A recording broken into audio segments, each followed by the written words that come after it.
Emile, a big cheese guru. Literally, he knew cheese, he loved cheese, but was he happy? Nope. Like a block of cheddar in the sun, Emile felt empty inside. There's gotta be more to life than brie and cheddar, he muttered, munching sadly on a hunk of Gruyere. One day a wrinkled parchment fell out of his cheese encyclopedia. The cheese of the ancients, it proclaimed. Legend says, one bite grants eternal happiness. Eternal happiness? Now that was some cheese worth chasing. Emile packed his cheese-tasting kit, ensuring every tool was in its rightful place. He had a special knife for soft cheeses, a sturdy one for the hard varieties, and even a tiny spoon for sampling the creamiest of bries. Alongside his tools, he carried a compass that pointed to the stinkiest cheese, always a good sign, and set off.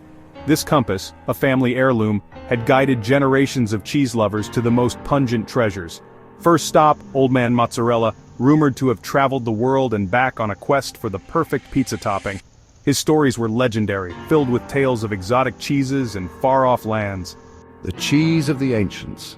Bah, a cheesy myth, he scoffed, though his eyes betrayed a hint of curiosity.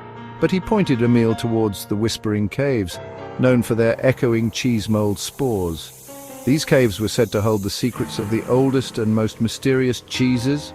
They whisper secrets, those caves, he wheezed, his voice barely audible over the market's din. Off trundled Emile, following his nose towards an aroma that grew stronger with each step.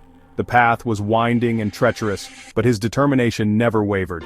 It was an aroma that could only be described as Grandma's gym socks marinated in blue cheese. The scent was both repulsive and enticing, promising a discovery like no other. The Whispering Caves were interesting.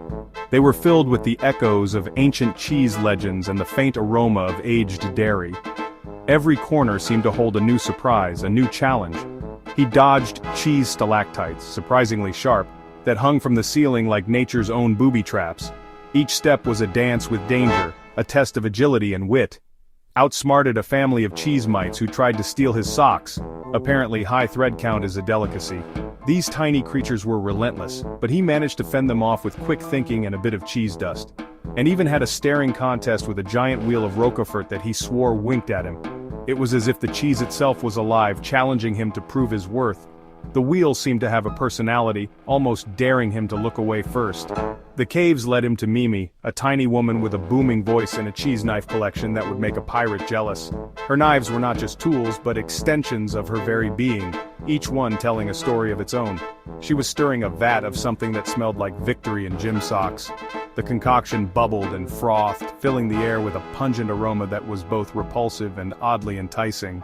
"Looking for the cheese of the ancients, eh?" she boomed, eyes twinkling with a mix of mischief and wisdom. Her gaze seemed to pierce through him, assessing his worthiness. "You'll find no shortcuts here. Only those who embrace the journey deserve the cheese." Her words were a challenge, a call to adventure that resonated deep within him. She challenged Emile to a series of cheese-making trials. Each task was designed to test his skills, patience, and dedication to the craft.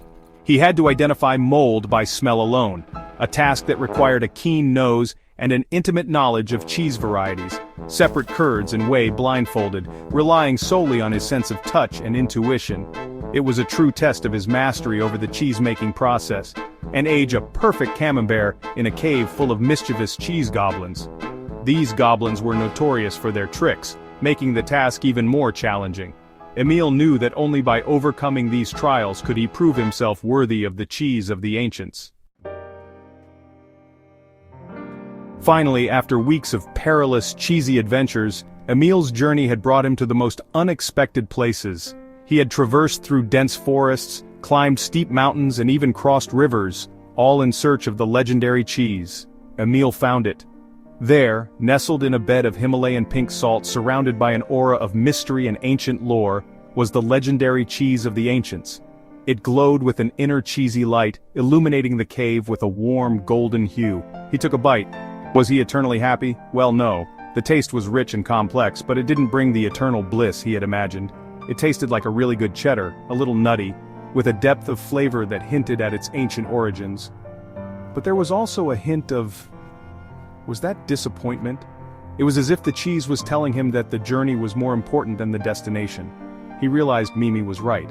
The true treasure wasn't the cheese itself, but the experiences and lessons learned along the way. It wasn't about the cheese itself, but the journey. Each step had taught him something new, each challenge had made him stronger. He learned new skills, made friends, even if some were cheese goblins, and laughed more than he had in years. The camaraderie and shared experiences were the real rewards, and that, he realized, was pretty Gouda. The journey had filled his heart with joy and his mind with wisdom, making it all worthwhile.